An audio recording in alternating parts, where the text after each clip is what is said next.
Welcome back to the Mike and Andrew Show. I'm Andrew Serwick here again with Mike Meredith. Mike, obviously Tuesday, all we did was draft. Tonight, we're talking the other three major sports in this country. We don't care about soccer. But how you doing this evening, Mike? I'm doing good. Crazy weekend coming. Crazy weekend indeed, man. And things are heating up in both the NHL and NBA playoffs, and the MLB season's going. But we're gonna go MLB here, but we're gonna talk about Shohei Ohtani. So, report came out today with the MLB's, and I'm gonna use this term lightly, investigation. I have massive air quotes around that because I don't think it was an investigation. First of all, it was an investigation that the MLB didn't want to have to do. And they were kind of forced by the media to do one, and it wasn't really a actual investigation into it because it took them 2 weeks, first of all, and no investigation about a scandal this big is going to take just 2 weeks to figure out. But they cleared Otani's name immediately, okay? But there's a lot of things that don't add up. So what they said is Otani's translator was stealing stealing $500,000 a week from Otani's account. That is $2 million a month. Okay, that's like you, for example, losing $350 a week just randomly. Okay, Sure. to the average person, that's a lot of fucking money that they're losing. And Shohei didn't notice it. Apparently, his mom kind of handles his money. If that's the truth, I think his mom's a fucking dumbass, okay? If any of this is actually true. Because how do you not notice $500,000 a week leaving your bank account to God knows where? And here's the other thing too is when someone makes that size of a withdrawal out of a bank account every single week, does no one at the bank question that at all? No one want to see this guy face to face? It makes no sense to me. But how do you not notice $500,000 out of your bank account every single week? $2 million gone every month for 18 months, and you don't question it. That's where I'm like, okay, Shohei had to have known. There's no way he's that stupid, right? Like, it makes no sense to me. Man, it's so weird because it's like all the evidence is pointing that he did it, but it's like in your head, it's like why? Why would he risk the gambling? Like, what does he have to gain? Like he just got paid like crazy. He, was doing fine for himself. It didn't seem like he was doing any shady business or like, or even that he was placing the bets. Like that it was his interpreter placing them, but like on the behalf of him, it's just this story just is so weird, man. Because on one side it points to him looking innocent, on the other side guilty. I mean, everything that the report came out makes him look more guilty if you have common sense. Like, I'm not wearing a tinfoil hat here, am I? Nah, it's crazy, man. Because yeah, I mean, just the only way that he like just doesn't notice is if he just doesn't check his bank account. But like again, who doesn't? Just like at least like have like a financial advisor or like here's like what's been going on like through your account and stuff. Yeah, and that's the thing, right? Is like even if you're not the one looking at it, he has a financial manager. He has to because he has so much money. And now I've seen things that it's his mom that handles the money. Well, if that's the case, I'm sure she's a sweet lady, but she's got to be a fucking dumbass to fucking not question $500,000 coming out of his bank account every single week. It just doesn't make sense. $2 million a month gone. Where? To betting, of course. This is why I think I 100% still think Shohei was doing this, was making these bets. He just had a fall guy. The MLB had a fall guy. Because the way I see it, Shohei is the face of the sport. He is the global face of the sport right now. He's the best player to probably ever play the game of baseball. He's certainly the best player right now in the league. and probably the best player in the last at least 30 years. And it's just like, how does this doesn't make any sense? The whole everything that the MLB presented from their, again, using air quotes here, investigation, it just doesn't add up to him being innocent, because it's either he's innocent and a fucking complete dumbass, or he actually did this and he's making his interpreter be the fall guy. I mean, I just, it doesn't make sense. None of this makes sense, and I genuinely believe he did this, because nothing makes sense about this. I think in either way he's a dumbass because if he is innocent and just didn't know, then he's a dumbass for just like not knowing about his money. But if he did do, he's a dumbass for doing it because it's like, why? You know, like, did you not see Pete Rose? Did you not see like all these NFL guys who got banned for this? Like, bro, it's not worth it. Right, and he just got paid one of the biggest, well, the biggest contract ever in MLB history. And the other thing that's sketchy about this is no one is reporting on it at all. The MLB is just so big that it's able to just make things like this disappear very quickly. If it comes out somehow that Shohei did know this, you know what's going to happen is a lot of these reporters that are reporting on it are gonna say, oh yeah, well, I was gonna write this article about it. It's, yeah, okay, sure you were, buddy, sure you were. Mm-hmm. I mean, it's just ridiculous, this whole situation, and I hope the truth does come out, and I hope Ohtani is innocent, but at the same time, if he is, he still looks like a dumbass either way, because again, we touched on this already, but how do you not notice that much money coming out of your bank account every single week for 18 months straight? You don't notice that? You don't question it? And then I go back to the bank. No one at the bank questioned it. Maybe he tried to impersonate Shohei, but still, the bank tellers would kind of want to know who they're actually dealing with and not just see them face to face. A lot of banks don't even carry cash anymore, or a whole lot of cash on hand, especially that much anymore. So none of this makes any sense. I really hope that the truth comes out. I really hope that this is just, a lot of smoke and mirrors. But man, nothing makes sense of this. The MLB is definitely trying to hide something, because they immediately came out and cleared Ohtani's name of everything. That was the first part of their statement, which, again, a little suspicious. The entire thing has been suspicious, but yeah, you got any more thoughts on this, Mike, before we move on? No, I think you hit on everything pretty well. Yeah, again, doesn't make sense, but it is what it is. And speaking of not making sense, there's been a lot of things in both the NHL and NBA playoffs that hasn't made a lot of sense. So let's get into it. Let's start off with the NBA playoffs. Mike, take it away.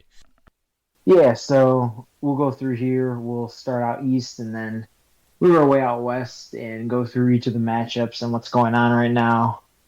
So in the east, we have the Boston Celtics. They have advanced to the next round. They beat the Miami Heat in 5 games. The Heat just taking 1 game was a pretty big dub just because their best player, Jimmy Butler, was out hurt for the whole series. So, you're already at a disadvantage. I mean, they've had Boston's number the last few years. They're always a playoff team, but they just got injured at the wrong time this year. They just weren't healthy. Boston wins in 5, but Kristaps Porzingis, one of their bigger players on the team, he's going to be out at least a few games, maybe even the whole next series with injuries. So we'll have to see how they play with that. Next here we have the number 2 seed Knicks against the 76ers. The Knicks can close it out tonight. They had a chance to last game to close it out, but Tyrese Maxey hit a crazy 3 to send it to OT, and then Sixers won in OT. Man, we'll have to see how they do, but if the Knicks don't win tonight, man, it goes to Game 7, which, anything can happen in Game 7. Same goes with the number 3 and number 6 seed matchup, the Milwaukee Bucks and the Indiana Pacers. The Bucks, again, just like a lot of these teams, just been dealing with injuries. Giannis has been out. Dame was out a couple games. So Indiana's taken this 3-1 lead, but now Milwaukee got it back to 3-2, and if they win tonight, it'll be Game 7.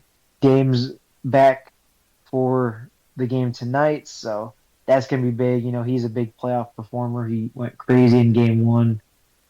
So Indiana, I think they got to close out tonight, man, if they want to close it out, because Dame in Game 7, man, Milwaukee might pull off that 3-1 comeback. Yeah, it'd be And then interesting to finally, see. It'd be interesting to see if Milwaukee does pull it off, but Indiana's at home tonight, man. So it's gonna be. I mean, it's already been crazy today down here in Indy. I mean, everyone's hype as hell for the game. So, man, I feel like Gainbridge Arena is gonna be rocking tonight. So, the Bucks are gonna have their work cut out for them for sure. yeah, and then the last one for the East is the Cavaliers and the Magic. This has been probably the least exciting series, or the one with the least coverage, but I think it's been pretty exciting. I think that these teams match up well. Cavs are up 3-2. They can close it out next game, or like I said, Orlando can come back. It's been pretty close. In this series, it was 1-1 and then 2-2, and then Cavs won a crucial Game 5 to go up.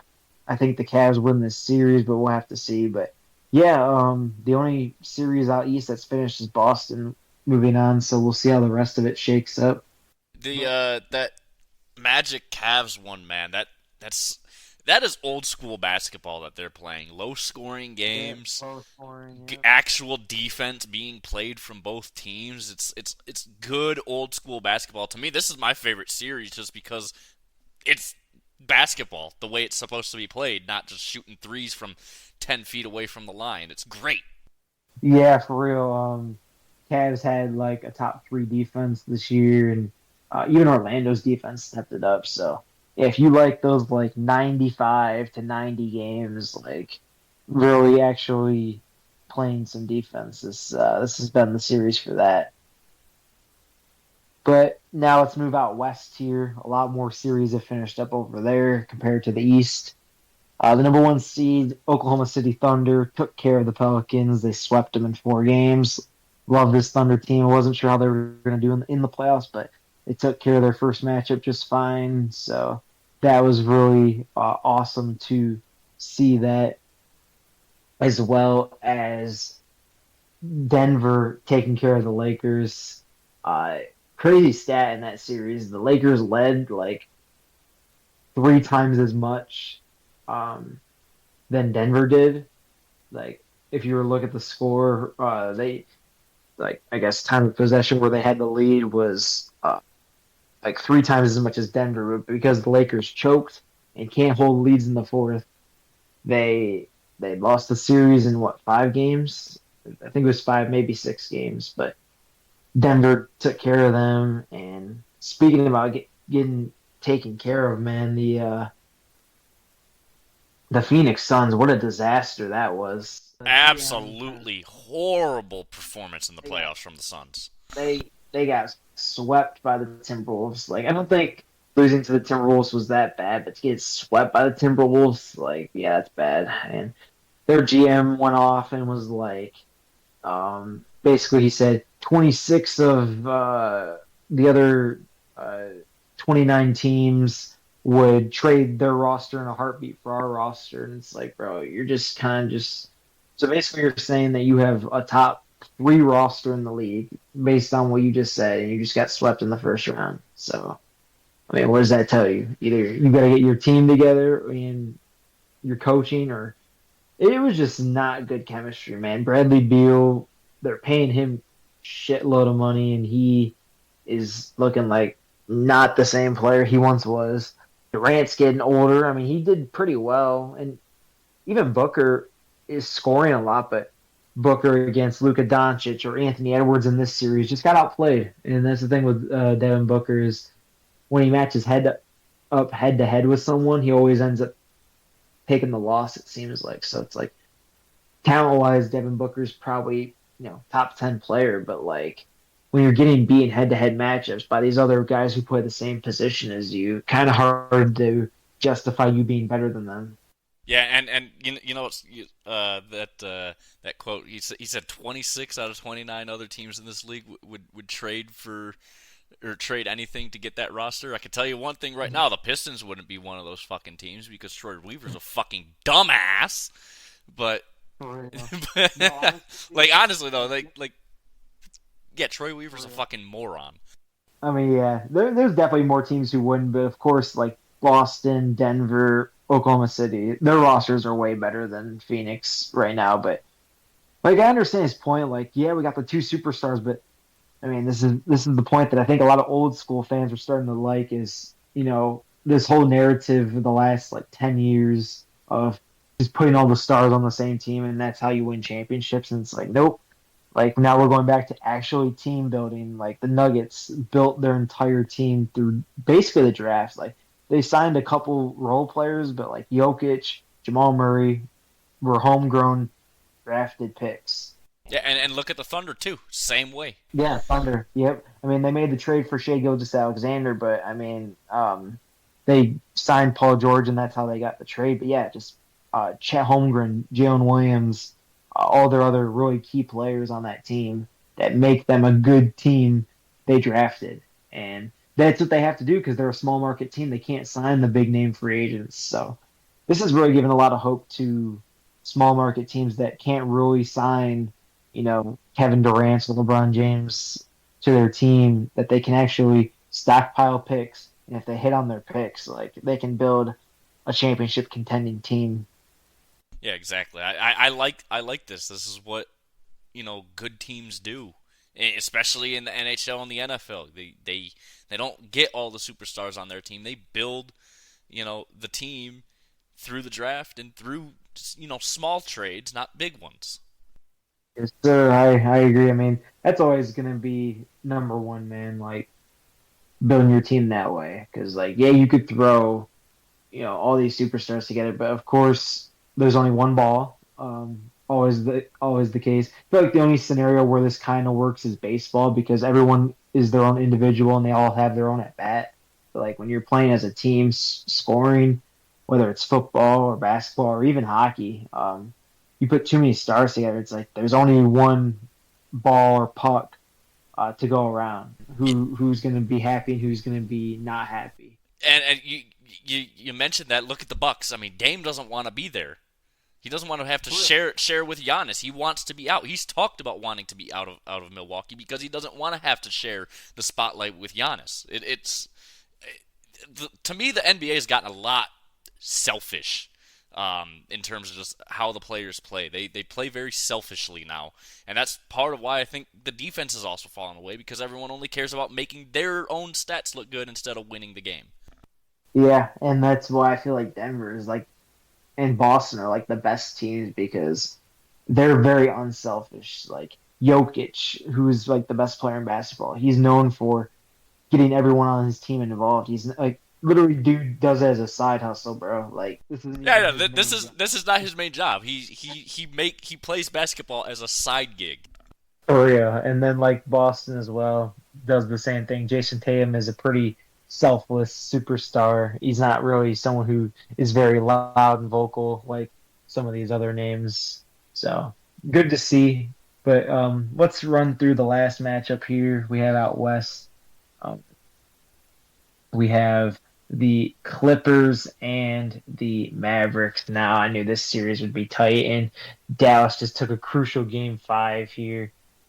This could go back and forth. A lot of people were predicting 7 games, but I still think Dallas takes this. I know I was kind of nervous after game 1. Dallas played really bad. Clippers took the first game, but Dallas bounced back. They got the next two. Clippers won game 4, and then Dallas won the big game 5. But the Clippers have just been so inconsistent. Their stars, Paul George, James Harden, Kawhi's been out for a few games. Westbrook. all of their players have either had really good games or really bad games. No in between, no consistency, and that's why I think Dallas is going to win this series. They've just been more consistent. Yeah, they really have been. And I think honestly, there's just the better team too. I mean, they're a lot. They're not necessarily a homegrown team like like Denver or Boston, but man, I just think they're a better team. And is this is Game 6 a home game for them, or is that a road game? Uh, it is. So Yeah, yeah. they So, I, yeah. home game, you can clinch your ticket to the next round if you win. At home, it's definitely possible. Yeah, I think it's going to be good. So we already know that the Nuggets and Timberwolves are playing each other. So that means whoever wins the Dallas Clippers series will play the Thunder. Which, man, I can't wait. Dude, the West, I can't wait to watch the Nuggets, Timberwolves, and probably the Mavericks and the the Thunder because the top three MVP candidates, the guys who literally just got voted in as the top three to win the award, Jokic, Luca, and Shea all will be in there. And then Anthony Edwards is emerging as like a new MVP candidate for next season. So it's gonna be great out west. I'm way more interested out west than I am out east. East is just kind of like there's some good players, and of course Boston's the heavy favorite out there. But the West, man, I'm gonna be watching the West very closely next round. Yeah, it's complete opposite of the NHL right now. The East is going to be extremely interesting, and it has been the most interesting so far. And then the West, it's kind of just like, yeah. The NBA and NHL mirroring each other there. But let's get into it. I'm gonna start out west actually, just because you started in the east, so I'm gonna start in the west here. So right now, actually last night, Dallas took the 3-2 series lead over Vegas, getting the first home win of the series. So Vegas took the first two on the road, then Dallas took two on the road in Vegas, and then finally won a home game last night. Interesting game there. A 3-2 win. Vegas just and you know what's funny about this game, in the last like minute of the game, Dallas had possession with Vegas in an empty net situation and couldn't put the puck in the net at all. They were in the offensive Wow. zone and they couldn't put the puck in the net. Mostly because Vegas was actually playing some actual defense there, but it was crazy. But yeah, Dallas was able to finally get the first win uh, at home for either of those two teams. And then Colorado beat Winnipeg 4-1. Winnipeg just did not play the way they wanted to. I mean, Colorado, the way they have to play is to boat race teams, because they just have no goaltending, and the defense, while it's serviceable, is not gonna get them far. I don't think, in the finals, just because they have to put up such an aggressive offensive performance to make up for their lack of goaltending. So I think either if they play Dallas or Vegas, I think they're going to struggle because while they were able to make Winnipeg play the game the way Colorado wants to play it, I don't think they're going to be able to do that with Dallas or Vegas. Um, but Winnipeg just looked awful. They really did look awful. Hellebuck did not look good in net, and then Winnipeg just could not impose their style of play on the Colorado. Winnipeg thrived all season long on making teams play the way Winnipeg wanted to make them play, which was extremely good defense. And obviously, having Hellebuck play as good as he did all season definitely helped contribute to that. But Winnipeg was always controlling the pace this year. But in the playoffs, Colorado just took full advantage of every opportunity they had to control the pace of the game. But then moving on here to the Pacific part of the bracket, Vancouver is up 3-2 over Nashville. Thatcher Demko's out, so Vancouver is not so hot right now. They got a good win the other night to go up 3-2, but without Thatcher Demko and net, it's going to be a struggle for them the rest of the way. And they have to go and play Edmonton, who beat LA 4-1. They Demko would be back if Vancouver gets to play in the next round. They would have to wait for Demko till Game 7, and I don't think they'd be able to hold on for 6 games against Edmonton right now because Edmonton just absolutely I can't say what I wanted to say on the podcast, but just absolutely beat the living shit out of LA. Yes, they dropped one at on the road to LA, but they just look so good. Offensively, they look good. Defensively, they looked good enough to get by, but LA's offense just struggled. They didn't have a lot of puck luck in this series, and man, I tell you, Edmonton can make a run for this thing. I hope they don't, cause fuck Canada. But man, I'm telling you right now, I think Edmonton or Dallas or Vegas could go on to the Stanley Cup Finals at the very least in this Western Conference. I don't think any of the other teams that are still alive right now have a chance because just the way Edmonton's been playing, I don't think Vancouver and Nashville has a chance. And then Colorado, I don't think they're going to make it past, but if they do, they're not beating Edmonton. Yeah, I really hope Edmonton makes it far. And going back to the first series that you mentioned, or I don't know if it was the first series per se, but the Winnipeg Colorado one. When we were going through, I mentioned I'm like, bro, I really like Colorado. I know that Winnipeg's tough, but we ultimately went with Winnipeg. But I'm not shocked Colorado won that.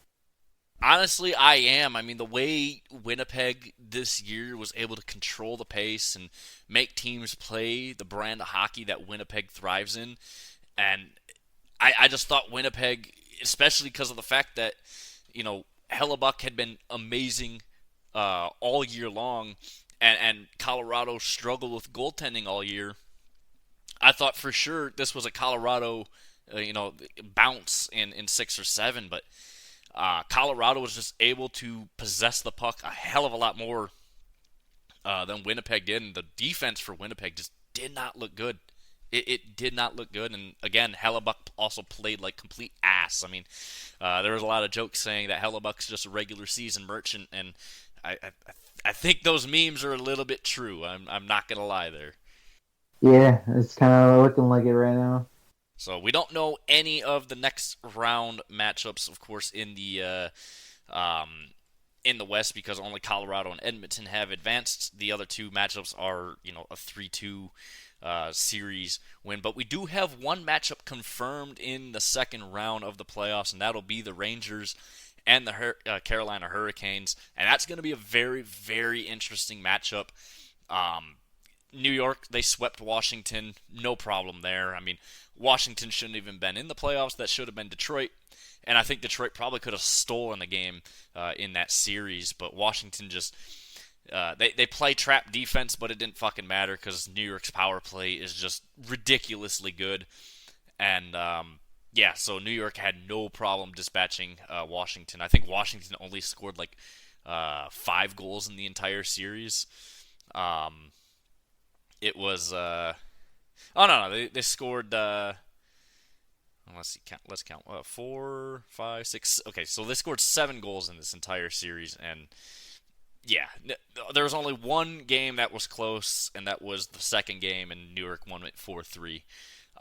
But yeah, I mean, New York's looking hot, but man, I'll tell you what, Carolina, they're fucking scary, dude. They beat the Islanders 4-1 in the series, and Carolina did something that you don't really see often in the NHL, and that is score 2 goals within 9 seconds. They did that once, but in Game 5 they did it again. So they did that twice in this series to take the lead as well in both of those games. I mean, it's insane that happened, that the Islanders' defense that has been awful all year long was able to just give that up. But Carolina, New York, that is going to be a very, very, very bloody matchup. I think there's going to be a lot of fights in this matchup. I really do, especially when you got Matt Rempe out there. But the way Carolina plays, it's going to be such a good matchup here between the two. But moving on up to the other side of the bracket, Florida beating Tampa Bay 4-1 in that series. I mean, no one really had a doubt that Florida was going to struggle with Tampa Bay, and they really didn't. They obviously dropped game 3 to Tampa, but no, game 4 to Tampa. But yeah, that was kind of a rallying for Tampa to try and do something. They were able to boat race Florida in that game, and that's the way Tampa has to win as well. But Vasilevsky did look really good. He finally woke up in the season. Kucherov looked like complete ass. But that said, Florida, ridiculously good.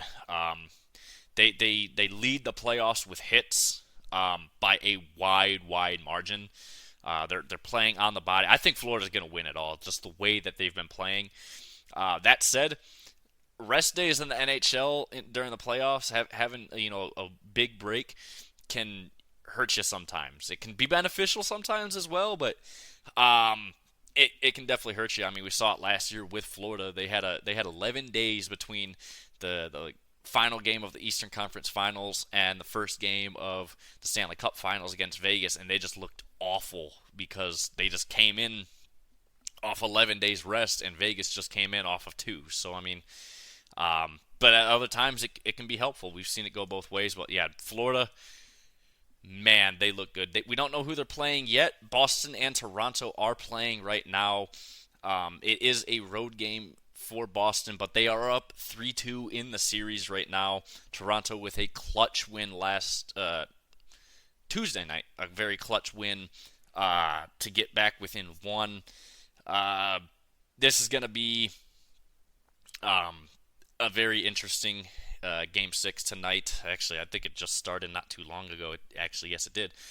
But I think Boston's still going to win it. They just have the better team. Matthews is out, but that said, Toronto's 2-0 without Matthews. So, yeah, it is kind of a goofy stat there, but no, I think Boston is overall better team. And please, I'm begging, keep the meme alive, Boston. For real. Keep it alive.